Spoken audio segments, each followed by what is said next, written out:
Hi, welcome back to my channel. Um, this channel is going to be called Start. START, Start. Simply think amazing results today. Okay, so for my last video, I introduced myself as Vanessa, and I was talking to you about suicide. So to help me to make this video not be so long, what I decided to do was write down some things that I wanted to go over really quick. And so some of the things that I wanted to go over today is three things. There are three things that happened to me that I started. And for those who just now tuning in or not really sure what I'm talking about, where I'm going with this, I had lost my daughter to suicide a year ago. June the 19th, 2019 is when I lost her. She hung herself in the bedroom of her bedroom, and I found her. She was 26 years old. She was living actually on a cruise line in Hawaii, and she had just came back because she was getting ready for a wedding that my son was getting married, and she was in it. So, long story short, I talked a little bit about that. But in this video, I wanted to focus more on some of the things I did. And I call it Start because I found that through this experience that there are things that I had to start doing. There are things that I had to focus in. So there are three things that I'm going to discuss with you today that I did. So forgive me if I look down on my notes because I want to make sure I get those out and do it in a very quickly manner. Okay, let's get into it. The first thing that I did was I was in a play. This play was about broken women, and the broken women that the play that I was in was called Broken Women. And someone asked me to be in this play. It was probably like in August, I believe. She had died in June. So that was only 2 months. So this was really fresh for me. But she asked me to be a part of this play because this play was dealing with women who have went through some things, or we tend to put on we don't we put on this facade like everything is going wonderful, but deep down we're hurting. And it can be because of a lot of things that has happened in our life. Whether you have been abused, or whether you have been, raped, or whether you have lost a loved one, or maybe your mom died. But we put on, we have to put on this facade like we're okay, but we're really inside breaking. And the reason why she wanted to do this play, this fashion, I'm sorry, I said play, it actually was a fashion show. And the reason why she wanted to do this fashion show, because it came from a place where she was hurting because of a loved one or someone she knew that was on her prayer team who committed suicide after helping so many people. And so she wanted to get it out. She does design anyway. And so it was really, really well. But during that time, that allowed me to be able to share my story with other people. And she asked me to be a part of this play so this way I can come in and do my poem that I talked about in my previous video, Mr. Ed. So I did the poem, and that allowed me to have the time to really, it gave me the chance to really talk about my experience and talk about her. And each time I mentioned her, I just felt like she was still alive. And so that's one of the things that I did that helped me. That was number one. So I got involved with a fashion show. The second thing that happened to me, I got involved in a couple of the local events here where I live. And one of the events that they had it said Stop Suicide. It was called Stop Suicide. And so I got involved with that. It was a Stop Suicide walk. And my niece actually got me involved in that. And she told me about it. And that happened in September. And I also got involved with the candlelight that I mentioned before. The candlelight, it was Stop Suicide. And it was a candlelight lighting ceremony and candlelight ceremony. And so we kind of got around, we talked about it. They had speakers come, or a speaker come, and they talked about and tried to bring awareness to this situation and everything that was going on. So that was one of the things that happened. And so I got involved with that, and that was really good. That was really helpful. Of course, when I went there, I cried and I cried, but then I started to feel better. I felt like I was a part. I felt like I was letting her voice be heard and letting other people know. And I felt a part of something. So get involved. That's one of the things you can start. You can get involved. And once again, starting means simply start, simply think amazing results today. So think something amazing, because as a man thinketh, so is he. Think things that are good and positive.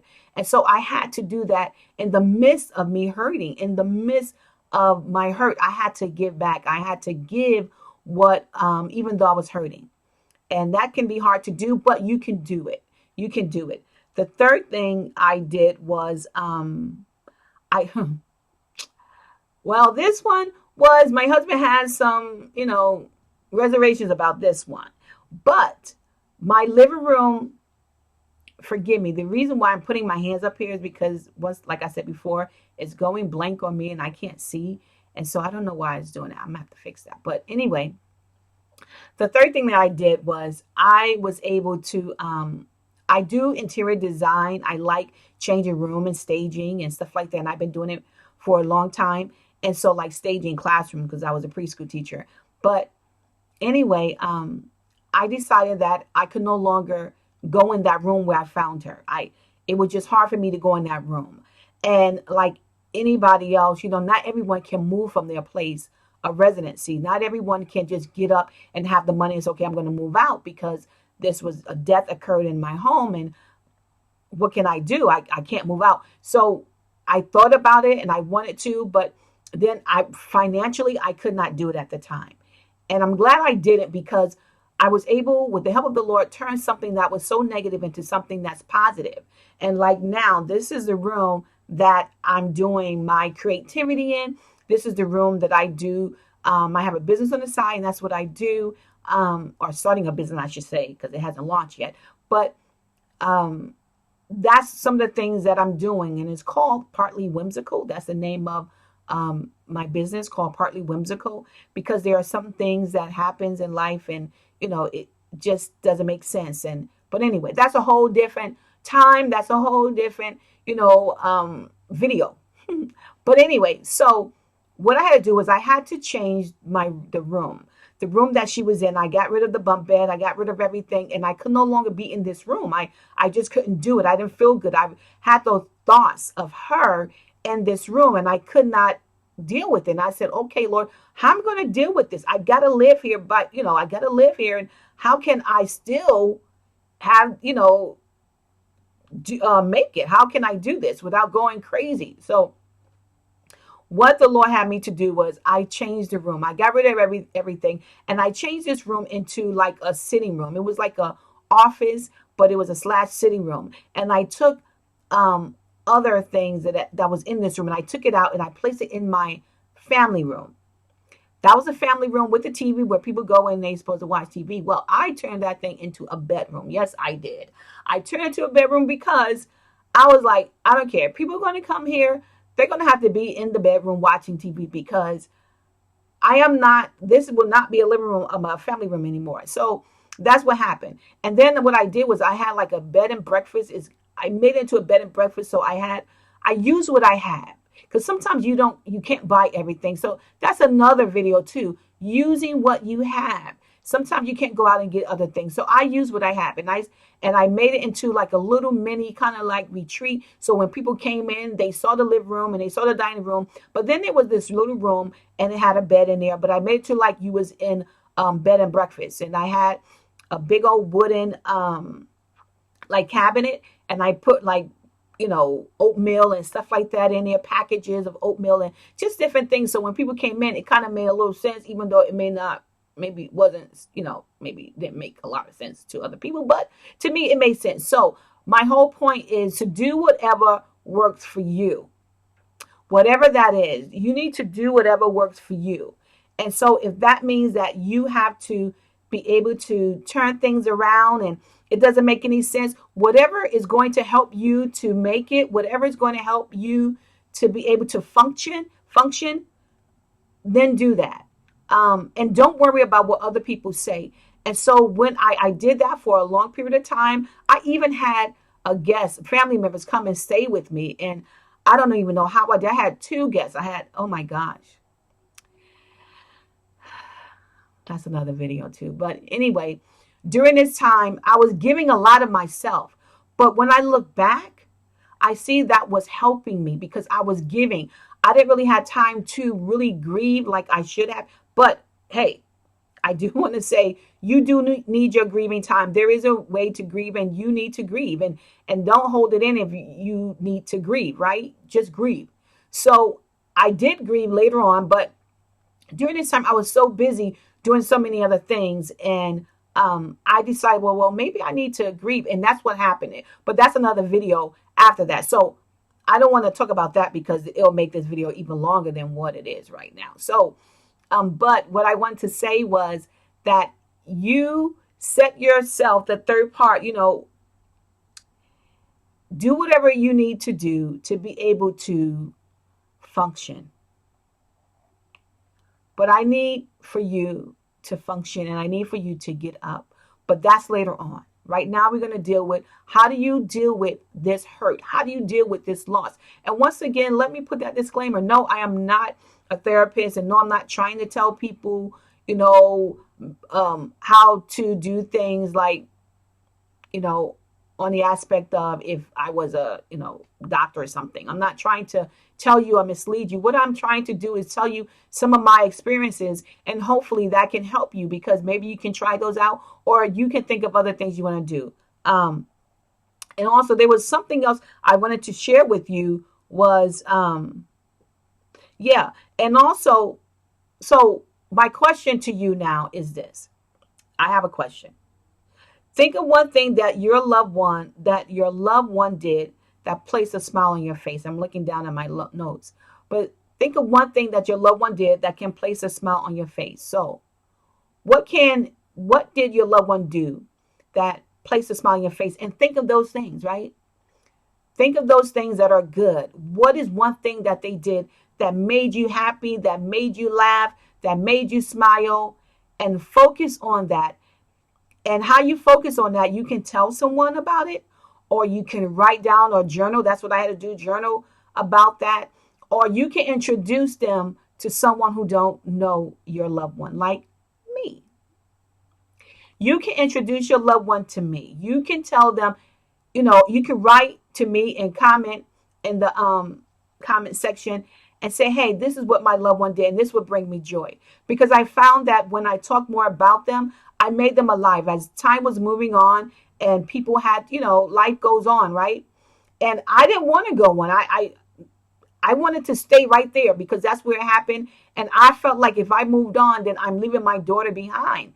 But I had to, I didn't want to do that. And so what I found that was helpful to me was that I needed to be able to share her with other people. And so that's when I did. I would, for her anniversary, I was like, you know what I'm going to do? I'm going to tell someone who don't really know anything about her what she did and pull out all the things that made me happy, all of her little notes she would send me, all of the things she did when she was younger that placed a smile on my face. So that's what I want you to do. So 3 things I mentioned. 3. The first one was I got involved in a play. No, I keep saying play. It's not a play. I got involved in a fashion show, but this fashion show was like with a twist. It was awesome. It wasn't just dressing. It was people dressing up, but they were tattered. Like every garment was nice, but it had some imperfections in it. And that's how we are as human beings. We are made up, but we have some imperfections. And sometimes we try to hide those imperfections because we don't want others to see it, but we're still broken. So I got involved in that. And then the second thing that I did was I got involved in my local community, and I, was a part of that. And I did the walk. I did the candlelight. I talked about my daughter. And the last thing that I did was I changed the atmosphere in my home that I can be able to cope. And maybe that person didn't die in your home. Maybe that person, die somewhere else and you can't change that. But it could be something about you that you can change. It could be something that's different that you can change to help you to cope. And then the question, once again, is tell me something or tell someone something that loved one have done that you remember that placed a smile upon your face. Because that's what this channel is all about, is surviving. Those who have survived, those who are living, well, I would say those who have lost loved ones who died of suicide, and they are the survivors. And we have to go on, right? We have to go on. And sometimes it's hard. And so I want you to succeed. I want you to make it. I want you to do it. So whatever that is, you have to do, I want you to do it. I want you to function. I want you to be prosperous and to grow, right? So what I want to say is that I was thinking about this, and I'm going to end with this. I wish I can give you a gift, and if I had a gift, I would place it in here. But this says, the joy of the Lord is your strength, Nehemiah 8:10. And I want to say that, if it was a gift in here, it will be a gift of motivation and inspiration to you, to let you know that you matter, and that people do care about you. And no, I may not know you, but I still care, because I have a daughter and I lost one. I understand the feeling. I care, and you can make it. So have confidence and trust in God. You can do it. So start today. Do something today. Just a little bit at a time. Start today. Simply think amazing results today. And as a man thinketh, so is he. When you think it, it will happen. You can do it. God cares for you. Just believe it. All right. Bye for now.